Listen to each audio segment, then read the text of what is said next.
Chapter, a podcast designed to connect authors and audiences. This podcast today, this episode, is not about an author in particular. It's not about a book in particular, but it's about interviewing, whether it's on a podcast, on a radio station, on a show, to a newspaper. It can be used in all different places. And I thought I'd share it here too, because I think as we try to grow community, there's opportunities for us to come on a podcast, for example, like this one, and share our story. And what kind of tips, what kind of things can we be aware of as a guest? And what kind of tips can we be aware of as a host on a podcast, so that the person that we are interacting with can share their message to the community and it be an effective time for both. So this is a great podcast. Check it out here on Living the Next Chapter. Thanks. I want to share a special podcast recording for you from Clubhouse. I had the opportunity to go into a room with Cliff Ravenscraft, one of the podcasters that I like to follow and consume his content. Really genuine person and very knowledgeable. And I had a few questions for Cliff about podcasting, and specifically guesting on a podcast and hosting on a podcast. I wanted his feedback and to pick his brain a little bit about how I should prepare as a guest and how I should prepare as a host on a podcast. So Cliff takes me through some really great suggestions. And it's not just focused on podcasting. It can be for if you conduct interviews.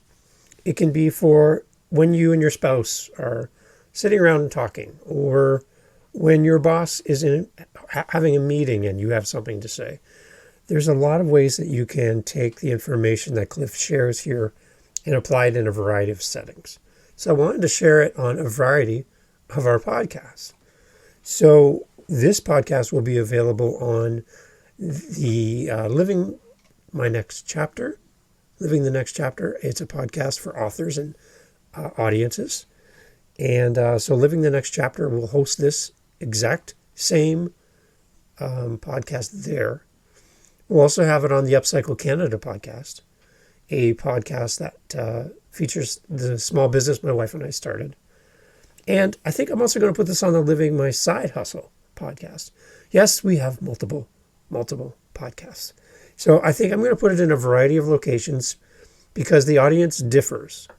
But the message that is here and the message I wanted to share with you and the knowledge from Cliff can be applied to many different spots. So I'm going to share it in different areas. So if you follow all of our other podcasts, this will be the same content. The intro will be a little bit different, but the same content nonetheless. And again, it's just so the fact that I can share this message to more than one group of people. So take a listen. So this is recorded off of Clubhouse, a social audio app that allows you to go into virtual rooms. There's a stage, there's a host, there's people up on the stage talking about a topic, and you can come in as an audience member, sit in the audience and just listen, just take it all in. Or you can even raise your hand and they'll bring you potentially up on stage and you can ask a question. I was in a room with Cliff and he invited people to come up and ask anything about anything. And so I put my hand up and you'll hear the whole process of me coming up on stage. And Cliff left me up there for a while and we had a great conversation. It's one thing to listen to a podcaster. It's another thing to actually speak with them and learn from them directly. So check out cliffravenscraft.com. Check him out and you will find more and more about this great human being and all of the wonderful things that he does to help support people with their mindset and how they think about things. A great way to learn and grow is listening to podcasts. And enjoy this today. And we'll talk at the end. Here it is, Cliff Ravenscraft. And this is from Clubhouse. And this is all about how to do a good interview and also how to have a good marketing plan for whatever you're doing. And he's got some great tips here. So here we go. Ready? Here we go. Normally, in the past, I've come up here and shared all sorts of preconceived information and training. Today, it's Ask Me Anything. So if anybody'd like to ask me any question whatsoever, feel free to raise your hand. All right, David is coming up. Upcycle Canada. He's making his way to the stage. David, what is on your mind today? Hi, Cliff. Nice to be with you today. It's nice to meet with you again. Yeah, hope you're doing well. Hope you had a good birthday. I did, thank you. You're welcome. I'm just following along, Cliff. I'm on your Patreon page now, too, following along with the training with Cliff. I'm enjoying it very much. Awesome. It's a great tool that you're offering, and I thoroughly enjoy it. So thank you for that. Well, before you ask your question, I want to ask you a question. Since you're relatively new to the Patreon Train with Cliff audio journal podcast, when you got in there, how are you handling it as far as listening to any of those episodes? Are you deleting the archives of all the backstory and just listening along? Are you starting with the most recent stuff, working back? Are you starting from the beginning, working your way through? I'm just curious if and how you're making it through any of that content, seeing as how there's so much there. So I'm a diehard, Cliff. I've been following you for quite a while now. So I start on episode 1 of everything you've done, and I follow along. I work a night shift to support a store that my wife and I opened just before COVID happened. Yep. So our store closed physically, and we couldn't open the doors, but I still had to pay all the expenses. So I took a job working nights, and then when the store is allowed to be open, I go and work during the day. So working a night shift, I would listen to music and stuff like that during the night to keep my mind occupied. It's not a very mentally stimulating position that I have in a night shift, just stocking shelves. So I switched from music, which I love. I'm a musician, and I know that you wanted to play the bass guitar at one time. Yep. I switched from listening to music every night, and I switched to podcasts. At first, I was a little bit leery of doing that. I thought the idea of someone speaking to me all night would be distracting, but I quickly found some episodes from you, and I heard you guesting on other episodes, which brought me into your vortex, into your galaxy, whatever you want to call it. And I've just been following along. And like I said, I started at episode 1. I can polish off in an 8-hour shift. I can polish off multiple episodes. So for the Patreon one, that's where I started. I went right back to the beginning, and I'm catching up. But I really appreciate all the great content you put out, Cliff, in a variety of different topics, which I like. And then the Cliff Ravenscraft show, I love that as well. So. Well, that's awesome. Thank you for sharing that with me. I'm always inspired to learn, how people are consuming content, especially something like that Patreon thing. And the one thing that stands out to me is going back and listening to something that, because I started that in November 2018, so that's 3 years ago. And who I was 3 years ago is a different person than who you're talking to today, which is crazy to me. Exactly. And I think the nice thing about it, though, Cliff, is by going back to the beginning, I get a sense of context. I can see the journey unfold. I can hear something you said years ago on a podcast with conviction, but then I can see how that morphs and changes, and life happens, and a new perspective comes. And I see you kind of retracing your steps. And I think without the context of hearing it originally, you might miss a little bit of the journey. Yeah. In my mind. Well, I appreciate that. All right. What's your question for me today? Okay. So, to also grow our business and help during COVID, we thought we would reach out because our business, we're in a tourist area of Canada near Niagara Falls, Ontario, Buffalo, New York. So we have a lot of tourists before COVID coming to Niagara to do the tourist thing, to see the falls, but then they would come to events that we would be at in a public location. They would purchase our items and take them home with them. So we would have tourists from China, Japan, Australia, New Zealand, Mexico coming and interacting with us in person, taking our product and going home with it. So we thought we should do a podcast to reach out to our extended community and extended customers beyond our physical location. So we created our podcast in support of our business. We started that in October, and since the middle of October of last year, and we've had 800 downloads, and we're in 27 countries now. And it's exciting for us as a husband and wife with a small business to see and to interact with people around the globe. We've never really done interviews before. As of yesterday, I spoke to a gentleman in Australia about our business, and I spoke to another gentleman in California earlier yesterday as well. So the world is on our laptops in front of us and on our phones, and we can reach this great community. I'm wondering, as you do interviews, as you guest and as you host, is there any kind of tips that you would have for somebody relatively new to this on how you prepare for an interview so that you come with value and you help the audience and you help the person that you're speaking with during an interview? Okay, so the question is interview tips. And are you talking about for me being a guest on other people's show or me interviewing other people? I'd like a little bit of both, if you don't mind. How you prepare as a guest and how you prepare as a host. All right. So let me 22 tips. Give me 1 second. I'm researching something here. Sure. This is a very old episode. And I'm going to pin a link to it here. So pin a link, hit paste, boom, right there. Let's see here. So that should take you to 22 tips for better podcast interviews. That is a blog post even. But okay. It's also a podcast episode. So there, I think if you click play.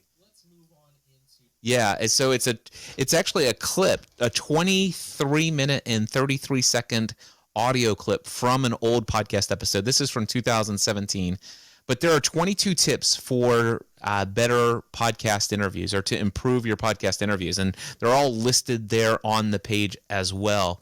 If there's any one big thing as somebody who has occasionally listened to interviews, the number one thing that I can give you that is the biggest pet peeve of mine is do not do verbal affirmation of everything your guest says. Now, if you're not familiar with what I'm talking about, or David, if you are familiar, but if there's anybody else in the room that's not familiar with what I'm talking about, I will give you an example of what I mean by this. So, David, I'm going to ask you to tell me real quickly, just tell me a story about an event and then how somebody came up to you and asked you about one of your pieces of artwork, and then what was that buying process like? Can you tell me that story? I'm asking you this as if you're a guest on my show. I almost did this to you while you were just introducing that, so I had to hold my tongue. Okay, so we had a hockey mom came into our store at Christmas. Yeah. She bought a few items for her son. We asked her if her son played hockey locally. She said no, but he actually plays for the Nashville Predators. So this gets incredibly annoying.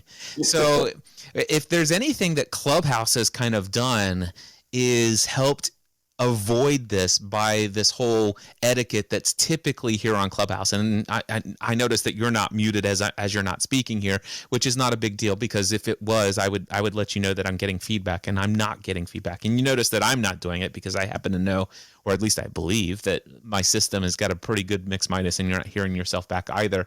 But if you can imagine, this is what I tell people: if you want my number one tip as a podcast interviewer, you're interviewing somebody, ask the question and then bite your tongue. Literally keep your teeth depressed down on your tongue to where it almost hurts, and refuse to let go of your tongue until that person has stopped speaking.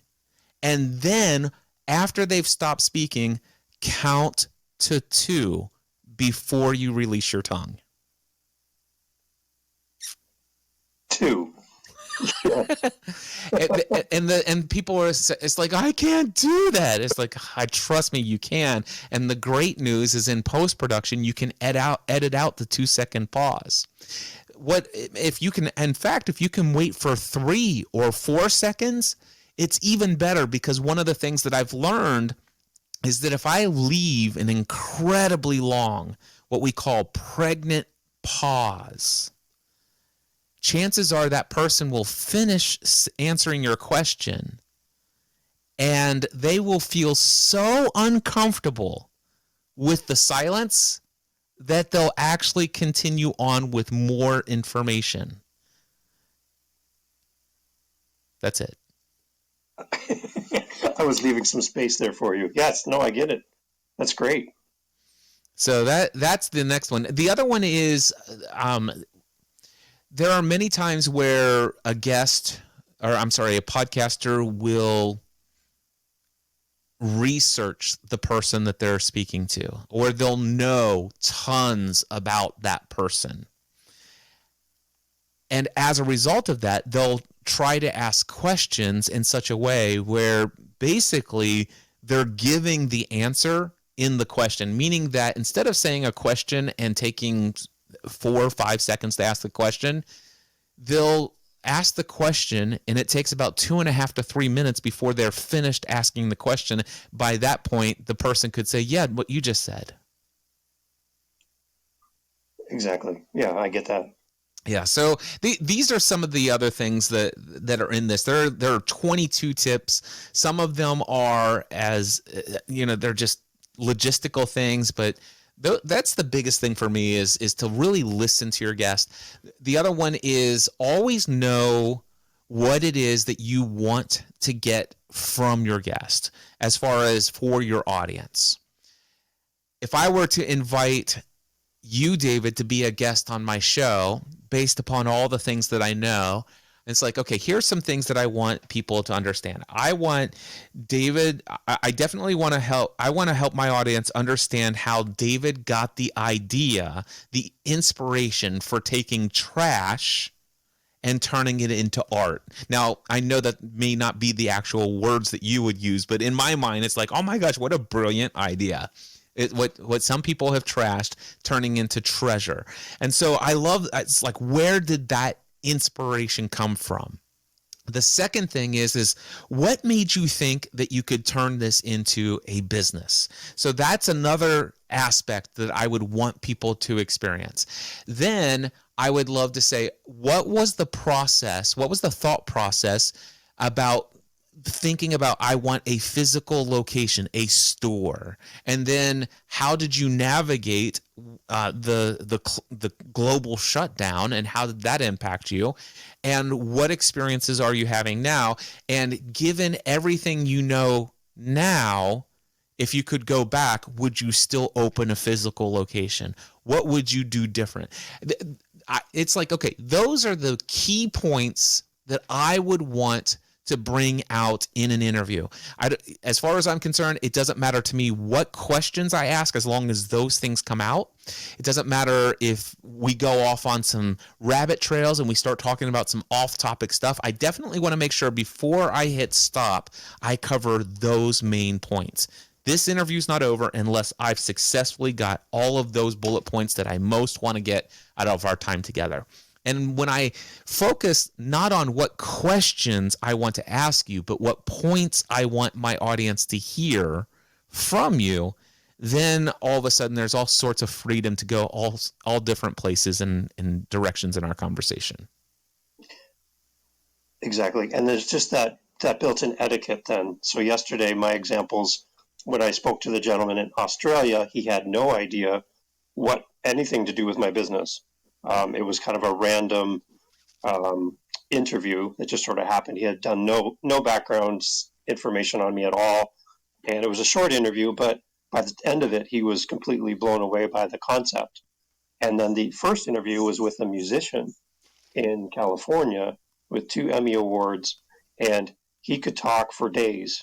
And I felt like I was on a on a car going down a hill with no brakes, because I really had a hard time controlling the conversation and bringing it back. He would just go, I could leave, and he wouldn't need me there at all.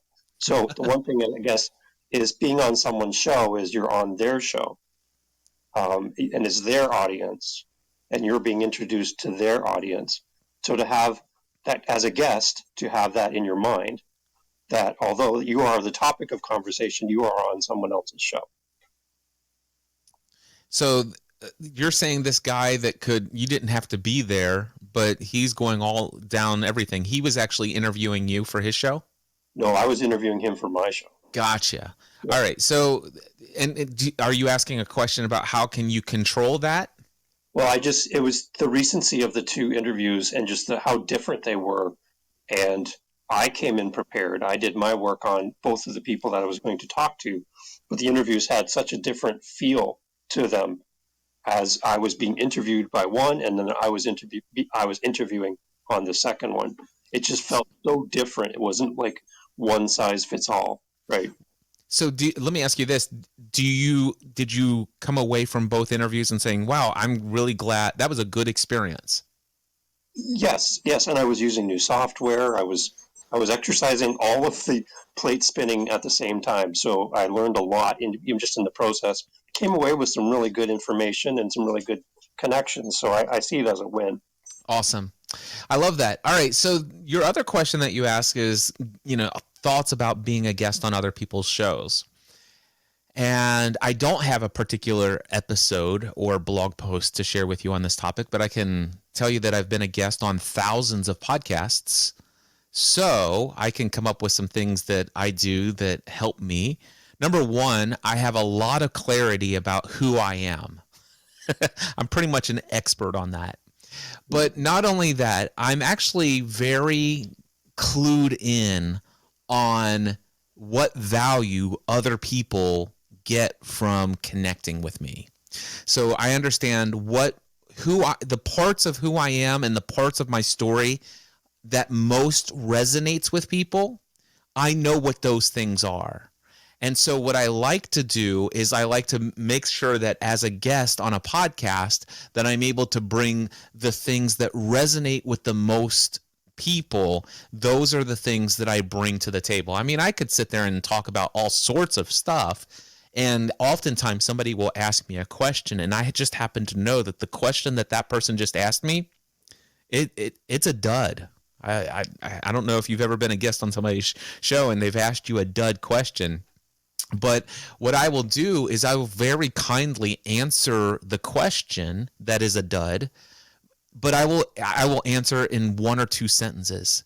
And I say, but let me share with you what I think about this. And I'll quickly redirect that into a tangentially related topic that is more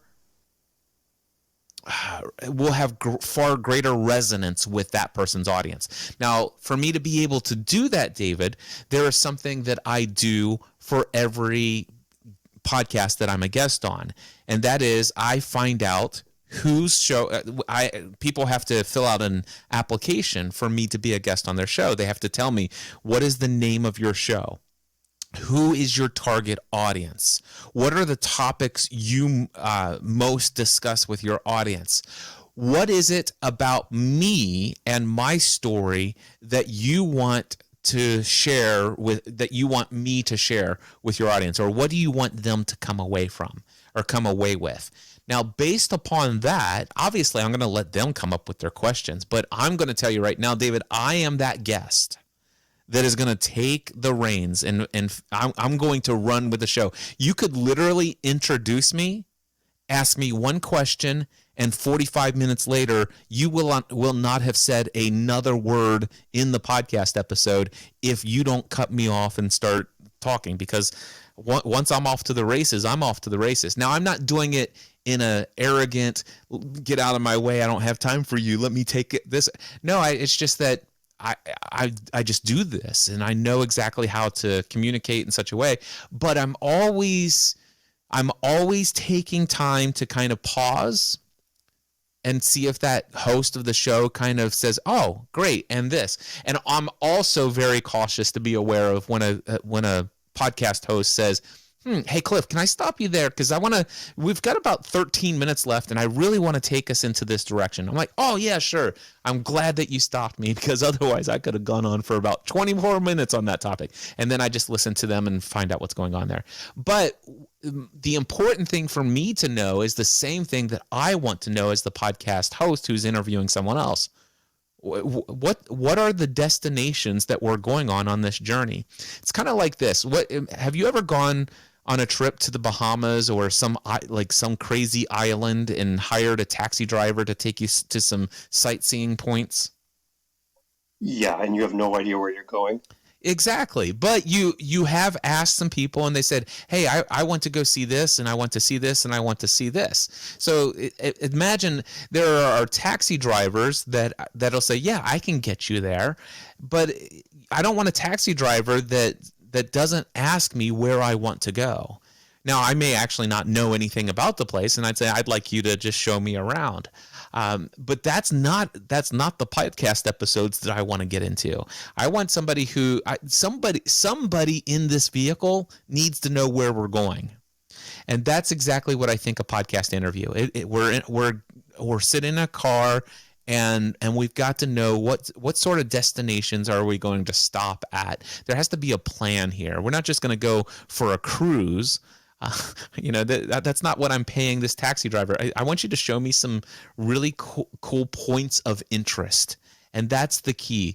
Either the host of the show or I, as the guest of the show, need to know what are the points of interest in the journey that we're going on together. And it's ideally awesome if both the host of the show and the guest of the show have some common ideas about what those points of interest are. I love it. When my kids were young, I was a limousine driver, and I would pick people up at the airport, and I would ask them, "Do you want the scenic trip or do you want the fastest route?" Yep. And all the time, most of the people who would be in town for a short time, they wanted the scenic route, so I'd take them past Niagara Falls. I'd take them to the little spots that I knew, and they always enjoyed that. So I like that metaphor and that example for podcasting. It's great. My pleasure. Any other questions, David? If I could throw one more at you. Sure. It is about engagement with a podcast audience for new podcasters. I heard this from somebody and I tried it, and we actually got a result. So we threw a little Easter egg at the end of one of our podcast episodes near the end, because a lot of people will drop off during the podcast episode. And we just asked somebody, if you hear this word, send us a message, however you want to, through our website or whatever, and we'll just send you a little reward, something in the mail. And we actually got our first email with that word quoted in the email subject line, and it worked. Somebody Nice. that we've never met before sent the word to us that we had mentioned in the podcast, and it actually was our first interaction with a listener that we did not know personally. Awesome. And what's your question? So is there anything I can do beyond that to help build an audience and get the conversation going, so they're not just participants listening, but interacting with us in a more organic sense, I guess? Yes. So do you have an email list? We do. And are you already putting call to actions in your podcast to sign up for your mailing list? Yes, and we have the mailing list through the store as well. So we generate for our mailing list from multiple points. So in the podcast, when you ask them to sign up for your mailing list, how do you communicate that in the podcast episode? Yeah, so we just ask them, thank you for listening to our podcast. We would love to give you information about what's coming up next. Please go to our website. Here's our email address that you can find through our website. We would love to hear back from you. And we keep saying, let's keep this conversation going. That's how we kind of end off our podcast. And so from there, we're seeing people signing up. That's great that you're seeing some people sign up from that. But I want to give you a radically different way of approaching that. So I want you to imagine, here are two different ways I could do it at the end of the Cliff Ravenscraft show. Hey guys, I hope you've enjoyed this episode of the Cliff Ravenscraft show. If you're not already aware of this, I have a weekly email newsletter where I share valuable tips and advice and strategies on how to take your message, your business, and your life to the next level. If you haven't done so already, make sure you sign up for my newsletter over at mywebsite.com/newsletter, whatever. Now, that's going to get you some results, right? Yep. Or, hey guys, today we talked about 10 steps on how to achieve any goal. And what I'd love to do is I would love to provide to you a valuable resource. It is a PDF download, and this PDF, you can actually fill it out online.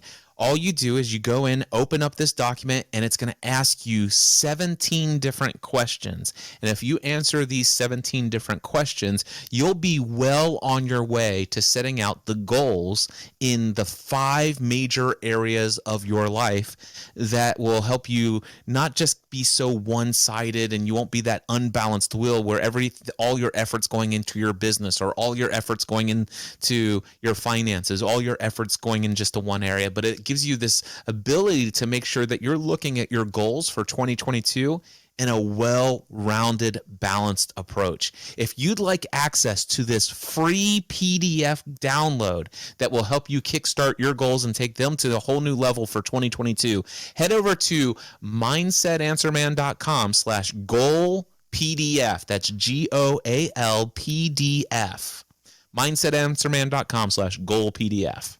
Now that I would have a landing page specifically for that resource, and I bet you anything people will, the number of people who will sign up for my mailing list for that compared to that first call to action, it's going to be exponentially greater. Does that make sense? Yes, because they're receiving valuable content in response to their response. Yes. Yeah. And so if there's one way I can communicate this, the first one is, hey guys, here's what I want.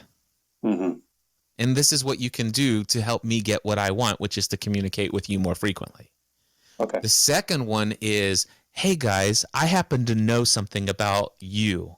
You want to achieve this result in life, and I have a free resource to help you get what you want. And you can get it by going over here. Now, no matter what mailing list provider you have, let's just say you create this resource and 100 people respond to it. And let's just say that 80 of those 100 are already on your mailing list. Well, if you've got the right mailing list provider, you don't need to worry about duplicates. Those people who are already on your list, they're just going to get that access to that free download. But the 20 who were not on your mailing list before will now be on your mailing list. Yeah. The other thing is depending on who your mailing list provider is, you can actually tag them so that it says that anybody who came in through this form gets a tag. So, for example, I could go into my ConvertKit email list provider, and it will say, hey, there are 103 people who have have the hashtag goal PDF. That tells me those are the people who responded specifically to that call to action. And the great news is that, gosh, okay, those people are the most active and engaged who are interested in goal setting related material. So if I was going to do some sort of product or service or online webinar or something of that nature, or a course on goal setting, I would first communicate it to the people who had that tag. Yeah, I got it. Yes, perfect. Yeah, so that's another. So what else could I do? The other thing that I would do to encourage create community is I would look for opportunities for me to give a shout out by name to people in the episode. So, for example, I'll give you a perfect example of this. Jonathan Gaby, he is down here right next to Nate. Do you see Nate down there? You see Jonathan? Jonathan Gaby is an incredibly awesome guy. I think he currently lives here in Northern Kentucky, but I've known him for many years, and he's been somebody that I've met at a number of conferences, whether it's Jeff Goins' Tribe Conference or Ray Edwards' Copywriting Conference, or if it's Michael Hyatt's conferences or social media marketing. Well, I've seen Jonathan at a number of conferences. Matter of fact, if I'm not mistaken, he actually attended one of my dinners, and he's a really well-rounded, very respectful, and very courteous and giving and caring human being. I can tell you, every single time he's ever reached out to me, he's just always been filled with it's just been a pleasant experience. Jonathan's an incredibly nice guy. Now, let me ask you this. Do you think Jonathan's ears perked up when he heard me mention his name in this Clubhouse room? I can see him smiling already. So check this out. So here's Jonathan. Now, all of a sudden, he was going to sit down there. He wasn't going to raise his hand, but here he is on stage. Jonathan, what's up? Dude, I just wanted to say, are you recording this room? Because I'm going to put that on my podcast. Shoot. Checks in the mail, Cliff. Anyway, that's all I did. And yes, my ears did perk up. Primarily, I'm surprised that you remember each of our interactions throughout like a number of 5 or 6 years, and you pronounced my last name correctly. So my mind is just blown.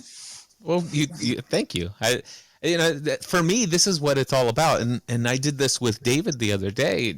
I'm not sure. David is probably blown away about all the things I remembered about him in a Clubhouse room. And it genuinely is for me. All of this stuff is about relationship. It is all about knowing people. And David, the whole point here is to know who your audience is, genuinely care about those people, learn as much as you can about them. And if there's anything about those people that are praiseworthy and worthy of inspiring others, by all means, give them shout outs in your podcast, and you watch them jump up on your stage or hit reply to your emails or hit the like buttons on your social media posts and all of that good stuff. I love it, Cliff. Thank you for the very practical example. As always, I appreciate that. My pleasure. Thank you so much. I will be back again next Wednesday afternoon, 3:30 p.m. Eastern Time. And of course, I do encourage everybody out there to take your message, your business, and your life to the next level. Talk to you soon. Bye-bye. So I hope you enjoyed that. There was so much in there. And I really do appreciate the time to have with Cliff and to be able to speak with him and learn from him. Very accommodating gentleman. And he really does go out of his way to help people. So go to cliffravenscraft.com and take a look at him. Search him up on any podcasting app that you can think of. He'll be there. Check out his YouTube. He's on social media as well.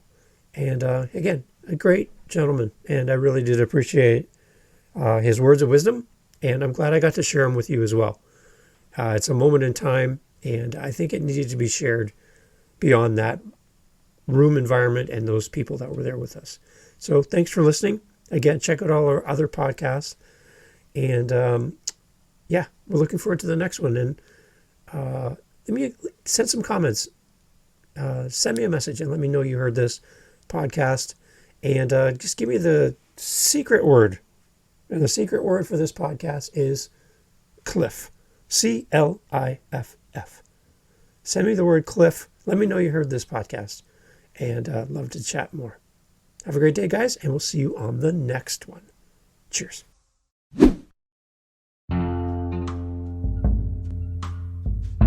Hi, guys. This is Dave from Living the Next Chapter, a podcast designed to connect authors and audiences.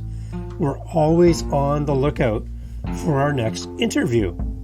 If you're an author, a publisher, and you have a book, whether you're just starting, whether you're halfway through writing, or it's all done and you want to tell the world, that's why we're here at Living the Next Chapter. Get in touch with us through livingthenextchapter.com, contact us, and let's set up some time together to discuss your book, to discuss your project, and how we can get you on the show. My name is Dave, and I would love to speak to you. So go to livingthenextchapter.com, and let's get over there together and discuss all the great things that you're up to as an author, as a publisher, and let's grow your audience together. Join us on livingthenextchapter.com for great authors and an audience that's eager to hear about what you're up to as an author and a publisher. Contact us today, and let's get your book out in front of others. Thanks for listening, and we'll see you on the next one.